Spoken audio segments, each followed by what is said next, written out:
I'm here today with the chair of the Humanist Party, Michael Felly, and today we're going to talk about climate change and what that's all about. All righty, climate change. Is it really happening?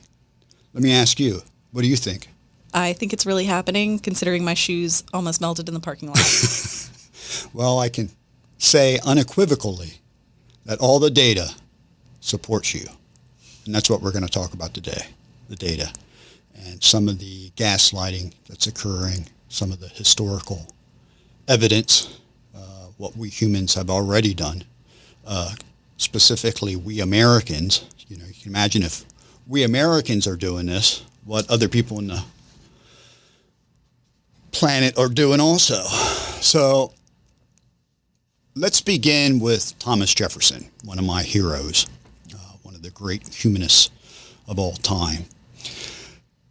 Thomas Jefferson spoke about a great many things. He didn't just do the Declaration of Independence, he did other things. And after the formation of the United States of America, he wrote letters. And you really get a good idea of his thinking through these letters. And he had a great many correspondence with James Madison while he was in France, witnessing the French Revolution. Here's a guy, you know, I don't know his age off the top of my head when the United States had their revolution. He goes to France as a diplomat and he watches another revolution. I mean, what are the odds? You know, I mean, so as he was in France watching the French Revolution, he talked to James Madison about generational democracy. He spoke to James Madison about economic democracy. But he also talked about environmental liberty and what it means from one generation to the next generation. So I'm going to read from our website this quote by Thomas Jefferson as he's writing a letter to James Madison in 1789 during the French Revolution. The earth belongs in usufruct. There's a word you don't hear often. To the generations of the living. Usufruct is basically saying that you are a steward.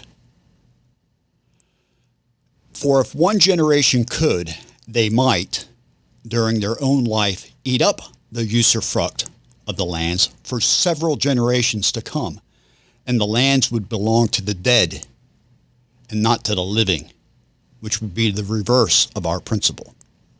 So basically, in these paragraphs to James Madison, he's talking about how one generation is a steward to the planet for the generations that will be coming up.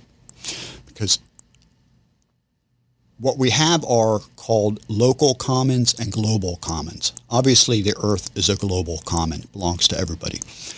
We Americans, we have the Great Lakes, Lake Huron, Ontario, Michigan, Erie, and Superior. Did you know those? If I quizzed you on them, would you get them right? No, I probably would have gotten them wrong. So, you know, these don't belong to the United States because they border Canada. So we can't pollute it because Canada would end up being a receiving end of that pollution. And vice versa. Canada can't pollute it because then it would pollute it for us, Americans. That's a local common. A global common would be like Brazil with the Amazon. The Amazon acts like a lung for the entire planet. Little side note, most people are kind of concerned about North Korea developing a nuclear bomb, what that would mean.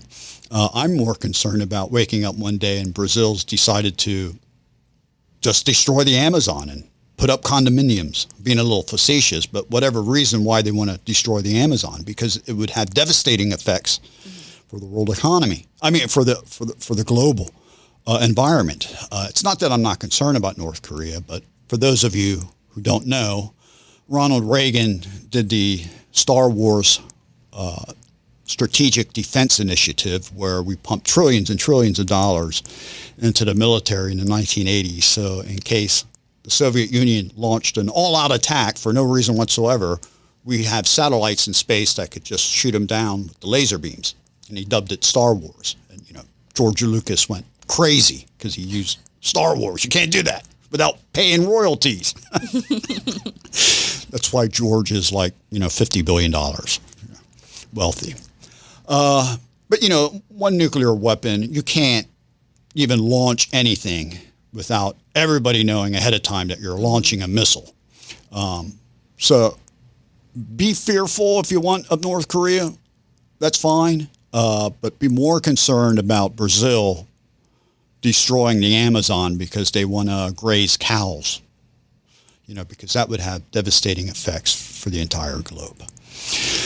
So that being said, an official stance for us here at the United States Humanist Party regarding environmental liberty, and I will read this word for word from our website, is Mother Earth is an intergenerational common. She belongs to every generation. Therefore, it is imperative for the present generation to be a steward, or usufruct if you want to go back to the 1700s, to her for the succeeding generations that follow. That's an official declaration of the United States Humanist Party. So here's what you millennials are witnessing. And I'm going to put this up. This is from our website. This is what you're reading. There's a phenomenon called scientific reticence. This is why you have challenges when you debate older generations and anti-climate change people who deny climate change. There's a scientific phenomenon called scientific reticence. What is scientific reticence? Scientific reticence is when scientists are reluctant to make a conclusion because the data is not there in the traditional way of experimentation. But when it is, it will be too late. Now that's a direct quote from somebody called Richard Clark. Who's Richard Clark? He's the former National Coordinator for Security, Infrastructure Protection, and Counterterrorism for the United States of America. He's no sweet pea. He's a big boy, So when you debate people on climate change, this is your biggest problem because people want to see Key West underwater. Mm-hmm. Okay, wake me up when Key West is underwater, then I'll believe you. But when Key West is underwater, it's too late to reverse it. So now, I can describe this in two ways. First off, let's say there is some sort of conspiracy. So we have people who take temperature. That's what they do. Like you work in the hospital, you have to take the temperature of the bone freezer in the operating room. Make sure Right. that the implants are maintained at a certain temperature. We do that every day. Mm-hmm. So there are people every day who take temperatures of planet Earth. And this is what you see when they talk about 2020 and 2016 were the hottest years on record. That's what they do. That's their job. Then there are people who go up to the Arctic. A little bit too cold for me. It doesn't sit well with the way I dress. Thank you very much. But they go up to the Arctic and they drill 100 yards, 200 yards, whatever, down into the Arctic ice. Take samples, chop it up, run it under the most sophisticated mass specs out there, and look at carbon dioxide levels through the years, through the decades, through the millennia. Now, it's possible these people taking the temperature and the people going to the Arctic are in cahoots. It's a conspiracy. But then you also have the people who do nothing but study hurricanes. That's what they do. They're hurricane chasers. They are even so bold that they get in a plane and fly right into the hurricane. Not for me, people. It's not for me. I would do that. You would fly into a hurricane. You're gutsier than me. I'd rather be sitting at a beach drinking a pina colada or dancing salsa than flying into a hurricane. But they do that. That's what they do. And they are seeing, these rapid intensification of hurricanes in the past decade or so. Now, maybe the three of them are all in cahoots. It's all a conspiracy. They're all like fudging the data. But then you also have this phenomenon by Dr. Gensini. He's showing tornadoes are moving from Tornado Alley into Dixie Alley. We're seeing more tornadoes in Alabama and Tennessee, for example. And this is stuff we see. If you don't believe me, ask the people who've lived in Alabama and Tennessee their whole lives that they're seeing more frequent tornadoes. And unlike the Great Plains, these are coming at night. You know, I think last year they had a devastating tornado in Nashville, for example. Yeah. So is it possible that the people taking the temperature of the planet are in cahoots with the people who go up to the Arctic and drill into the ice and analyze CO2, and they're all in cahoots with the hurricane people that do nothing but study hurricanes? And what a coincidence, the tornado people are all in cahoots in this. It's one great conspiracy. And why? Why is there a conspiracy? Shh, don't tell anybody. We invested in electric vehicles. One day these electric vehicles are going to go through the roof. We'll all be billionaires. Now, that's a possibility. You may want to believe that. That's a conspiracy. The other side of the coin is there is no conspiracy, and this is all legit. You know, I tend to lean on the latter half there, that it's legit, because all the data supports this. Okay. So now you can ask, well, yeah, but, you know, we're the United States of America. We would never do that, would we? Well, you know, Richard Nixon formed the Environmental Protection Agency. When did he do that? Well, it happened after the Cuyahoga River caught fire for the 9th time in Cleveland, Ohio. You know, because it's just God's law. Rivers always catch fire. Because they were pumping so much sewage. Local plants were pushing so much solvents into the river that an actual river caught fire 9 times. The 9th time that the Cuyahoga River caught fire, another event happened, the Santa Fe oil spill. We all know about the Exxon Valdez and the Event Horizon in the Gulf? Remember that? I don't think it was the Event Horizon. Not the Event Horizon. That was a movie. But yeah, the Horizon. But, you know, these things happen. So it took the Santa Fe oil spill and Cuyahoga River burning for the 9th time. That's crazy. It is crazy. For Nixon to finally establish the Environmental Protection Agency and put regulations on corporations so they don't pump whatever they feel like pumping into the rivers, you know. That's the free market running amok, you know. God forbid we tell somebody you can't be pumping sewage and chemicals and gasoline into rivers and killing the entire river. We have to regulate you, you know, because you can't do this responsibly. Which, as an aside, this is for my humanist friends listening here. All you humanists know this scientist, theoretical physicist called Michio Kaku. For those of you who don't know Michio Kaku, he's like Einstein. Yeah, he's not as notable as Albert Einstein, but he's very bright, and he gives a lot of talks. And he talks about type 1, type 2, type 3 civilizations and why we haven't found evidence of advanced civilizations out there. Well, you're lucky listening to this here because I'm going to tell you why we haven't seen remnants from advanced civilizations out there. Because they're responsible. They don't leave shit behind. They pick up after themselves when they're done. You know, many people have been to the moon, right? And we've already dumped garbage on the moon. We have space junk flying around.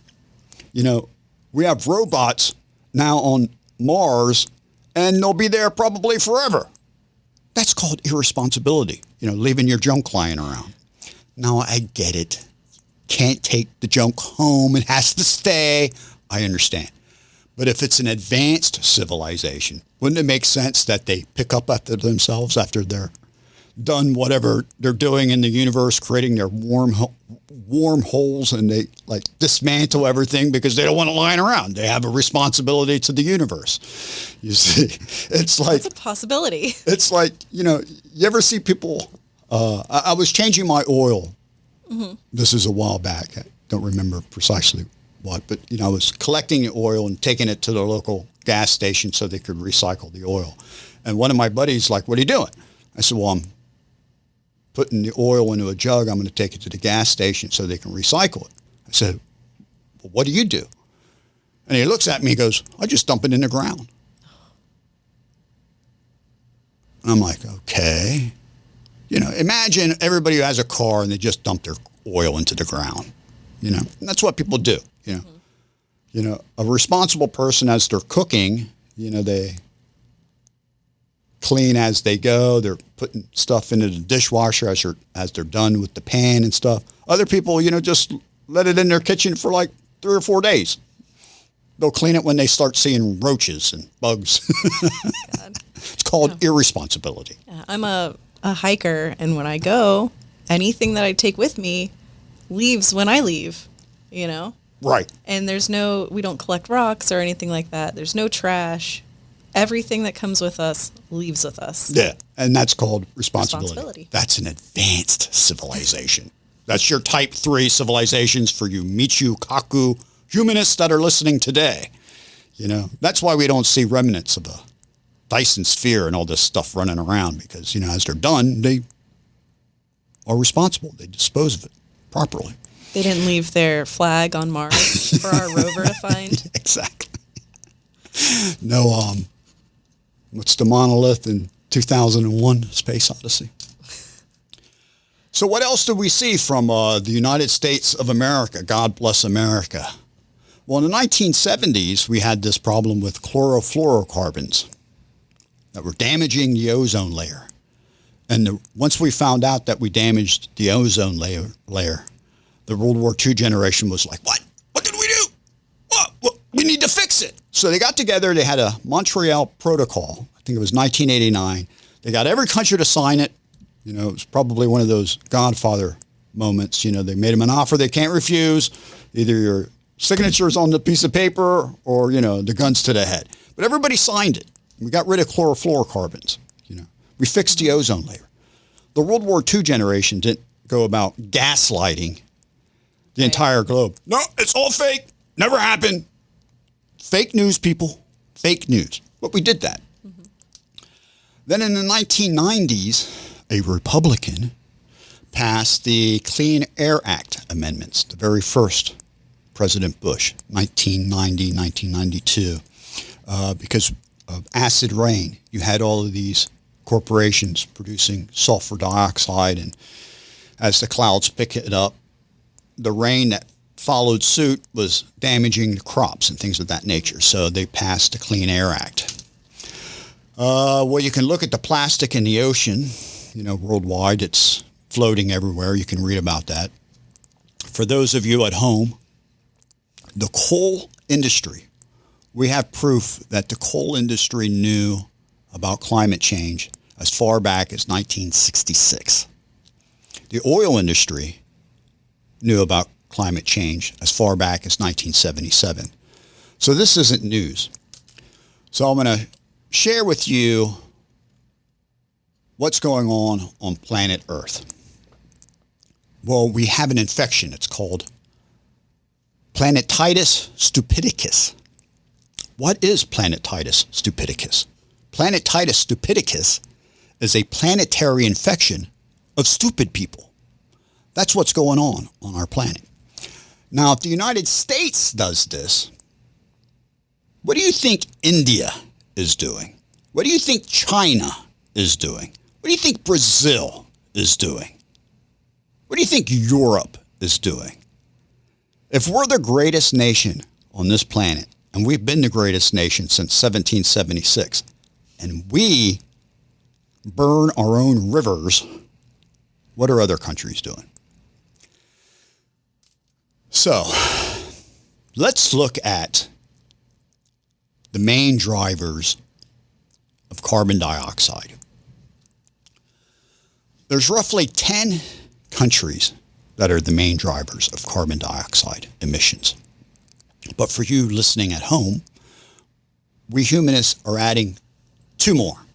They're not countries, but they are the airline industry, and cargo ships. Germany emits roughly 3% of worldwide carbon dioxide emissions, roughly 3%.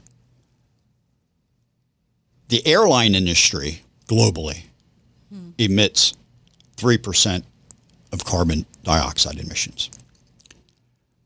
Cargo ships, this neoliberalism that they decided to implement on the world, our economic model that's driving society. Let's just ship all the jobs to the Far East, cheap labor, put them on cargo ships, and then ship them everywhere. Cargo ships, about 3% carbon dioxide emissions. So those two industries alone account for 6% of carbon dioxide emissions. Same footprint as Germany. Now the three main drivers, no shock, United States of America, China, and India. Not necessarily in that order, but those are the three main drivers. So you can stop Norway from producing carbon dioxide emissions, or, Mozambique, or whatever other country that's out there, but these are small potatoes. So what you want to do is shut down the main drivers. So cargo ships. You can Google this at home. Cargo ships are now experimenting with wind sails. Really? Yes. Moving forward, because they use dirty fuel to drive these cargo ships. And, United States is not really a producer anymore. We're moved from a country of production to a country of consumption. So all these cargo ships come here with a lot of product and they go home empty, but they're still using the same amount of fuel. So they're experimenting with sails, wind sails. This is what we've come to as a civilization, And, the United States Navy, we use nuclear energy, but it's the United States Navy. It's extremely well regulated. There's that R word, regulated. And it's limited. Not all of their... Not all, aircraft carriers, nuclear submarines, things that are vitally essential. Yeah. But using nuclear-powered cargo ships is not an option because you don't have one or two companies. It's not one or two countries. It's multiple countries. And, Right. you have the threat of terrorism, people capturing this stuff. So it's not an option. Yeah. So they're in shambles trying to figure out how they can move these cargo ships, without using this dirty fuel. And we're still years away from battery usage, because, same thing with a plane. With the batteries that we presently have, they're so damn heavy that the plane would never get off the ground. Right. People always talk about the black box. Why don't we make the black box always survives an airplane crash? Why don't we make the entire plane out of the black box? Because it's heavy. Well, yeah, we could, but then the plane would never get off the ground. So who is it? Jeremy Grantham, GMO, I think, QuantumScape. There's a lot of research going out there for batteries, but we're years away. The batteries are just too big, they're too heavy, and not that efficient. So they're trying. Nonetheless, we're at a point where we're producing all this carbon dioxide out there. So it's quite something to see. So what you're going to look at next, millennials, if you're playing at home, is the global decades of warming. This is what you're seeing right now. If you notice, in the 30s, the 40s, and the 50s, and the 60s, things were relatively stable with carbon dioxide.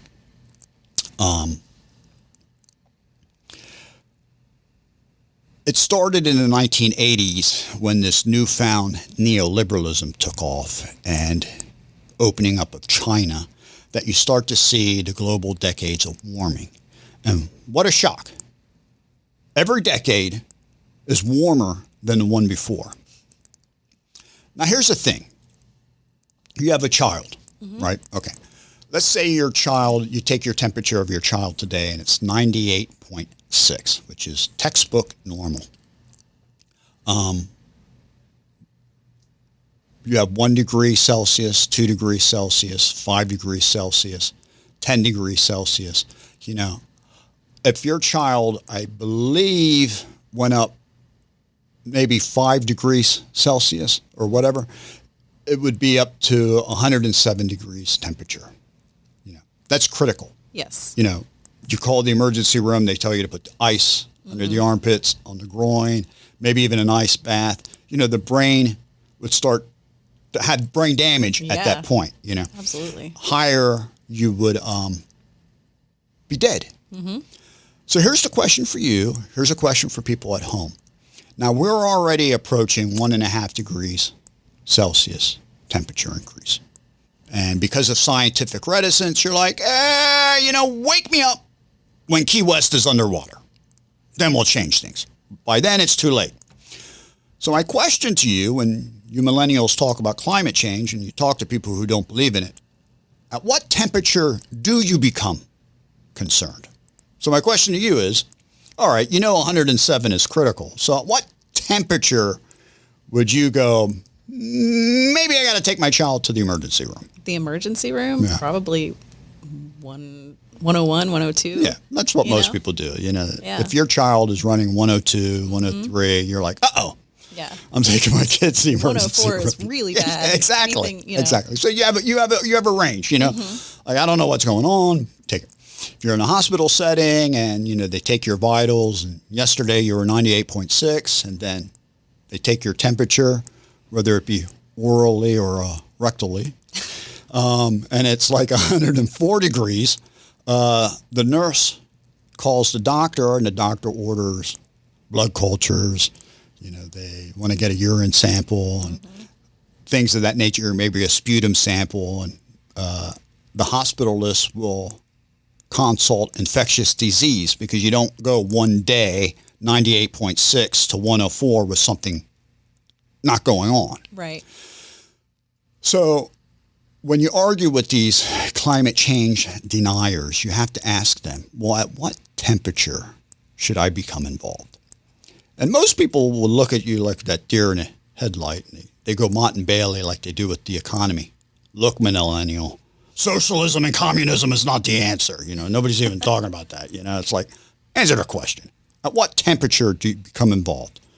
Well, you're not proving climate change exists. I'm not asking that. At what temperature do you become involved? So I am concerned now. The United States Humanist Party is concerned now. Mm-hmm. I don't need to wait until Key West is underwater to go, maybe we should do something about this. Most of the world is concerned now, honestly. So what you millennials are looking at right now, in addition to every decade being hotter than the one before, these are the 10 hottest years on record. Last year, 2020, tied 2016 for the hottest year on record. Not really. 2020 was just slightly underneath 2016, but we're talking about, 98.6 versus 98.5, more or less the same. So for me, they're tied. Yeah. So I'm going to ask you, what do you see about the top 5 hottest years that you're looking at? Do you notice anything about the top 5 hottest years? Anything stand out? They're all in the last 5 years. What a shock. What a shock. Mm-hmm. Ladies and gentlemen, millennials and you humanists watching at home, the 5 hottest years on record occurred the last 5 years. What are the odds? It's all conspiracy, people. I'm telling you, the people who are taking these temperatures, the people who are digging down into the Arctic, the people who study hurricanes, and the people watching these tornadoes migrate east and north, it's one giant conspiracy. Nothing to see, people. Move along. Hundreds of scientists all got together and decided. Hundreds, thousands. Thousands. Well, was trying to be conservative with my numbers. But yes, thousands of people said, let's just lie. No one will find out. Nobody knows anybody. Yeah. Nobody ever talks to anybody. Right. That would be like your neighbor coming up to you and go, don't tell anybody, but, we're going to garbage in the middle of the street. Everybody do it, but don't say anything. It's just, like, who are you? You live in my neighborhood? Get off my yard! Nothing to see, people. Move along.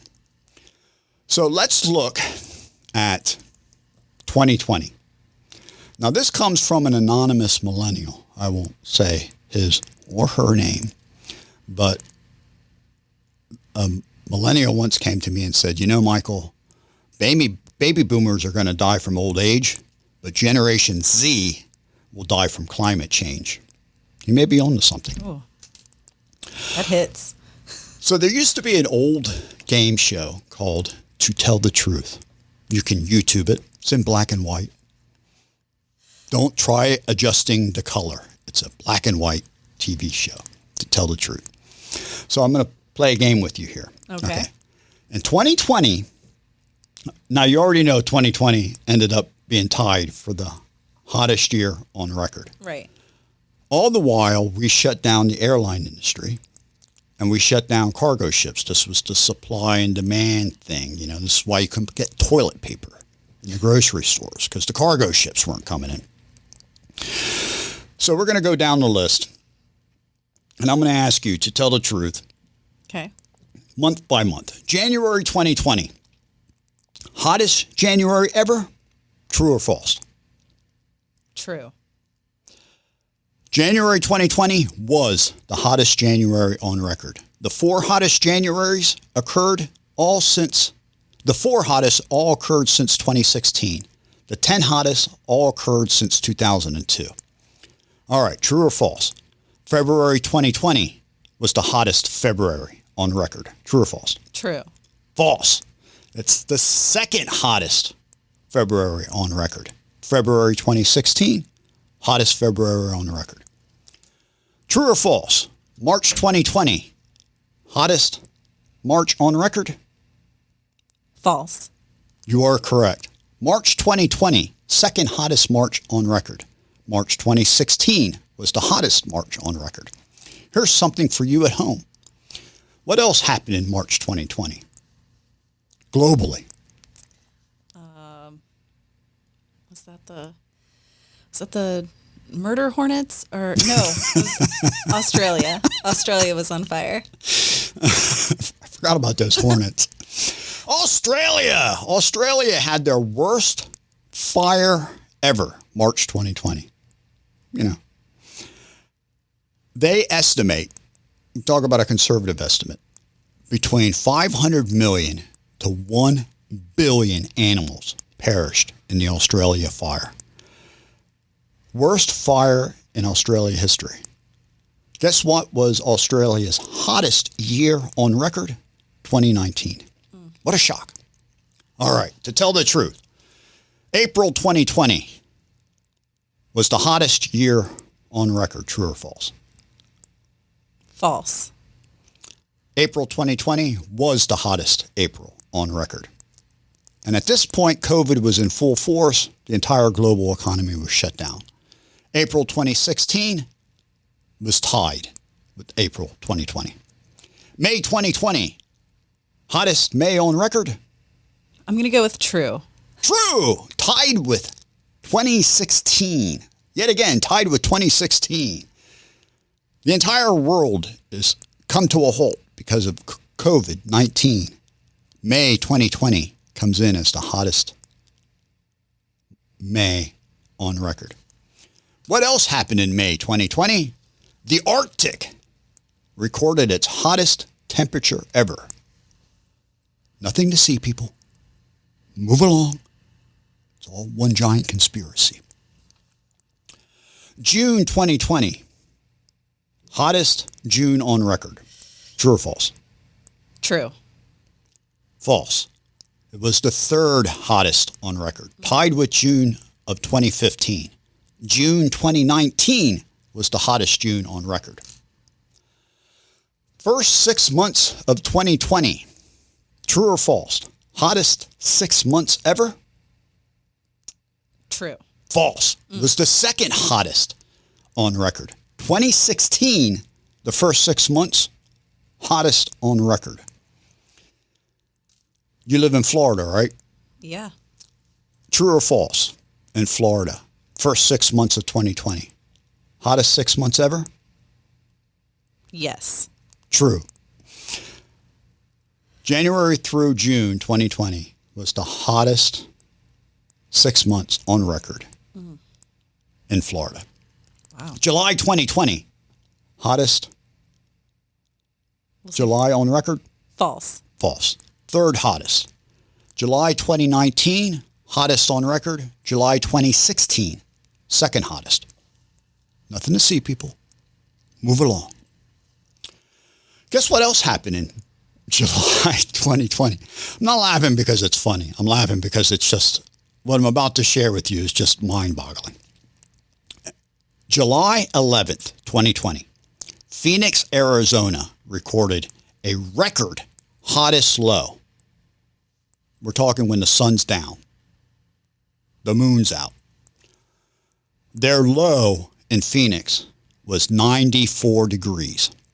Hottest low ever. It's 95 degrees outside now.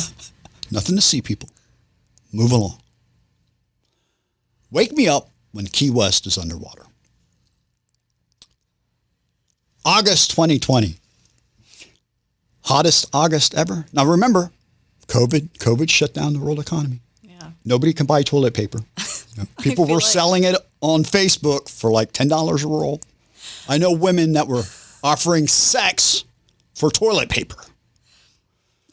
Unfortunately, I didn't have any toilet paper, so was out of luck. So August 2020, hottest August ever? I'm going to say false. Okay, you would be correct. It was the fourth hottest on record. August 2016 was the hottest. August 2019, the third hottest.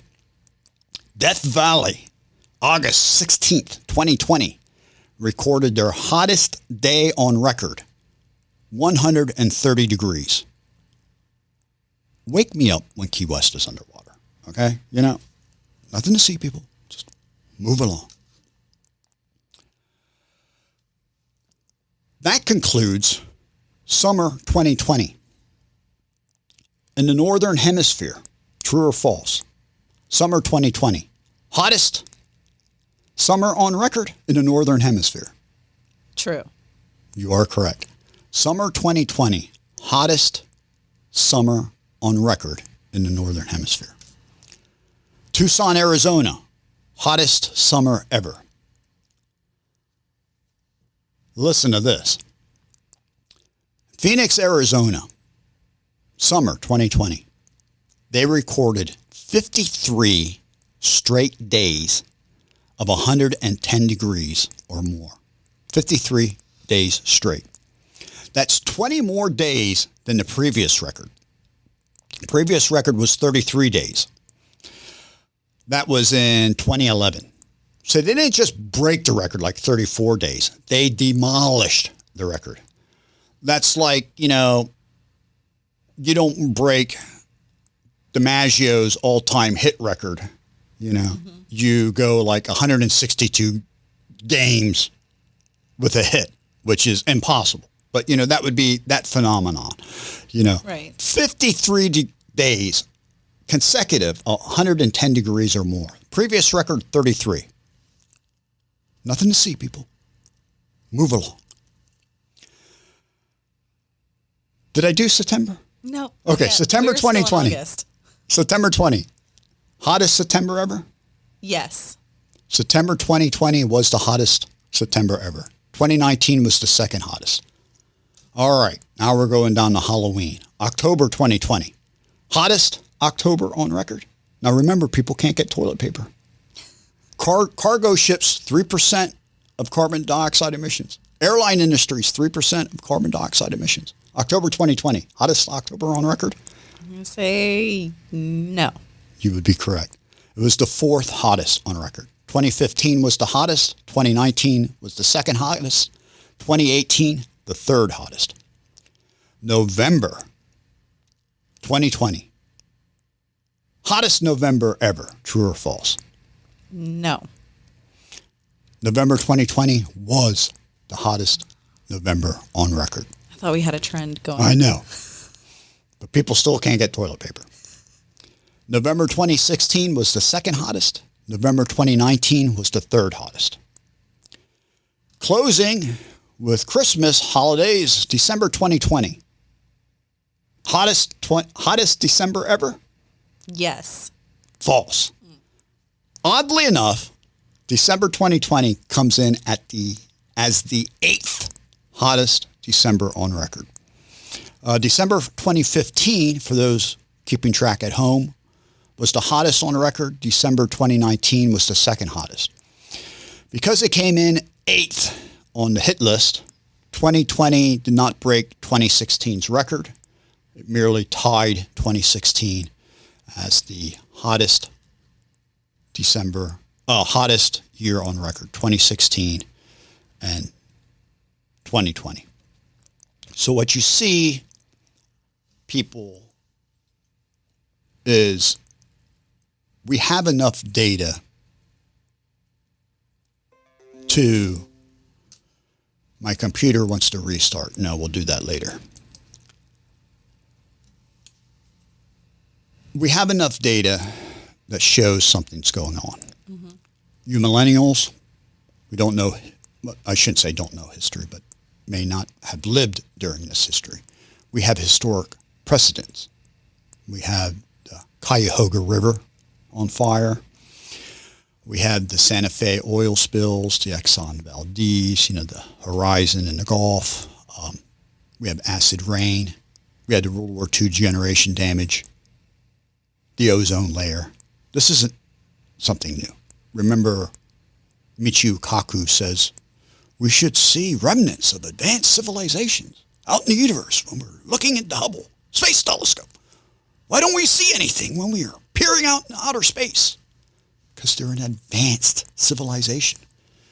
Responsible people are advanced. So that's my take, my 2 cents. If you believe in inflation, it's 3 cents. My 3 cents.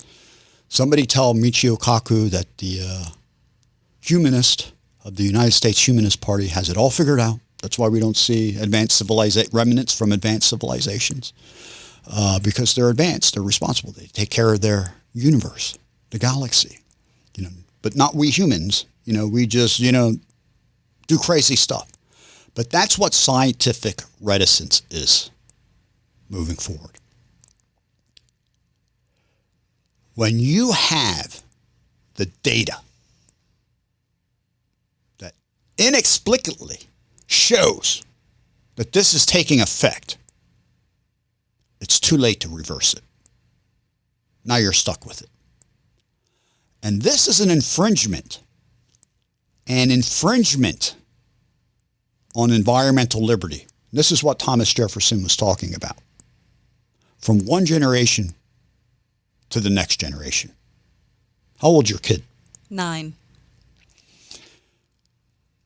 If the powers that be in Brazil decided to just wipe out the Amazon, your 9-year-old kid can't do anything. She's playing. What's her favorite game? What's she like to do? Mine was Foursquares back in the day. She likes to swim. Like to swim? Yeah. Good for her. I used to like Foursquare. Me too. Yeah. Recess, just, being on the swings. Mm-hmm. She likes to swing too. Does she like the swings? But, she's a generation coming up. Mm-hmm. So she would have no idea that the Amazon is just being plowed under. So this is one generation that when she's my age, I'll be dead. And then she inherits a planet with no Amazon. Right. And an entirely different global environment. Because with the Amazon destroyed, you would have radical shifts in the planet atmosphere. You would have deserts being formed where they're not, and rain in deserts where there's no rain today, or very little. Right. That's the world that she would inherit. Now, I'm being a little facetious. Nobody's that stupid. We hope. Maybe not. Nothing to see, people. Move along. It's all a giant conspiracy. Shh. Buy electric vehicle stocks. It's going to go through the roof. It's a conspiracy. That's an infringement. That's an environmental infringement. 200 years ago, you had Thomas Jefferson talking about this. So what are we seeing in 2021? We had these raging fires out west. What happened in Seattle just recently? June 26th, June 27th, and June 28th. We're still in July, right? July 31st? Yes. So last month, the end of the month, last month, Seattle had 3 straight days of 100-degree temperatures. Less than 50% of the Seattle populace has air conditioning. Why? They don't need it. They need it now. That's what happened in Seattle. 3 straight days. Set a record. 3 of the hottest days on record in Seattle, 3 of the 4 happened consecutively. In a 150-year period, they only had like 3 or 4 days in the entire history of Seattle. They had 3 in a row. Number 4 was in 2009. So my question is, 1 degree Celsius doesn't bother you. 2 degrees Celsius doesn't bother you. Wake me up when Key West is underwater. We see tornadoes moving eastward. If you don't believe me, look it up. It's called Dixie Alley. We see tornadoes in Alabama, Tennessee. We're seeing a decrease in tornado activity in what was known, the Wizard of Oz and Tornado Alley. Right. Kansas, there's no place like home, right? Rapid intensifications of hurricanes. Unprecedented. It's a level 1. You wake up, it's a level 5, and it's heading straight for Florida. It's like, how did this happen? It's just, but they're all in cahoots. So you have to ask yourself, when you talk to people, at what temperature will you become involved? It took the Cuyahoga River and the Santa Fe oil spill to even establish the Environmental Protection Agency. Mm-hmm. So that's what you have to, when you discuss climate change, people who are throwing this back at you, it's called scientific reticence. Very important concept to understand. Get the data. Be prepared. All right. Well, thank you very much for talking to us today about climate change and nothing to see, people. Move along. Yes. And opening some eyes, hopefully. There's a lot of stuff that we talked about that I was unaware of. But I appreciate it. True or false? I finally have toilet paper at home. False. I'm not saying. I just want to find those women willing to have sex for toilet paper. I'm so unprepared. Story of my life, people. Story of my life. Peace.